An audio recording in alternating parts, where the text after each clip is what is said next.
Chapter 9. I have a socket fitting schedule that hangs after school. A socket fitting. I don't really even know what that means. I'm quiet on the drive over, and so is Mom. I wonder what's going on with her and Dad and the whole money issue, but I don't ask. I just watch the road ahead. So does she. The exterior of quality orthotics and prosthetics does nothing to lift my mood. But the instant we go inside, Chloe certainly does. "Jessica," she says from behind the counter, "are you excited?" I can't help but smile, because she sure seems to be. "I guess," I tell her. "Well, come on back. He's ready for you." My mom and I exchange looks as we follow Chloe. No Mr. Benson holding us up this time. Chloe leads us to the same room we were in before, and Hank comes in holding a clear plastic version of the cast he took on Tuesday. My name and the date are written right on it in black marker, and along the back are two screws holding the plastic together. He greets us, then has me roll up my pant leg and take off my shrinker sock while he gets a stockingette out of a cupboard. After the stockingette is on, he holds up the plastic cast and says, "So this is your test socket. What we'll do today is check for pressure points, distribution of weight bearing, and fit.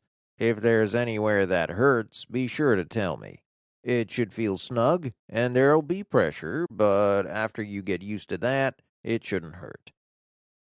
He smiles at me. "Ready?" I nod, and he gets down on his knees and slips the socket over my stump. I feel like a freak show Cinderella, getting a strange glass slipper put on, but that image vanishes when I realize that the socket feels good. "How is that?" he asks. "Surprisingly comfortable," I tell him. He pushes up on it from the bottom. "How's that?" "Okay," I tell him. He pushes harder.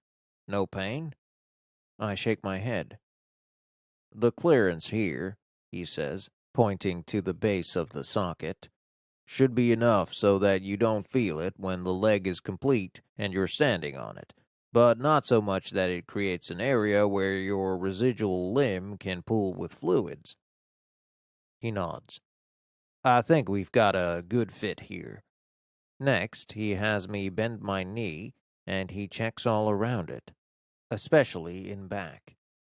The kneecap is exposed, and the socket is cut away so I can flex, but it does pinch a little behind the knee. "Does this need to come down some?" he asks. "I think so." He goes on to check the socket from all angles, making small marks on the plastic as we go over the pressure points. Then he has me stand and lean my short leg on a big block of wood. It's the first time I've stood on both legs since the accident. "How is that?" "Very strange," I tell him. "But is there pain? Excessive pressure?" "Close your eyes and feel it." "Maybe a little right here," I tell him, pointing to a spot on the inside of my knee. He marks it, and when he's sure there are no other spots, he has me sit down again and slips off the socket. "I think we're set. I should have your leg ready a week from today. It will be a temporary prosthesis, Jessica, because your leg is still changing. But after you're trained on the temporary and your residual limb has had a few months to stabilize, we'll do this again. Only with parts that are more suited for your lifestyle." "Meaning?" He looks at me. "You're an active young lady. We want to get you a leg that can keep up with you. But first things first, and that is to get you walking." I'm about to ask him what he knows about running legs, but before I can, my mom says, Could I have a word with you about administrative matters? He glances from her to me and catches her drift. Sure, why don't we talk in my office? So they leave while I pull my shrinker sock back on and pin my pant leg up. I try not to think about what administrative matters might be, because it's clearly about money. I try to block the thought of running from my mind. I try to focus on walking.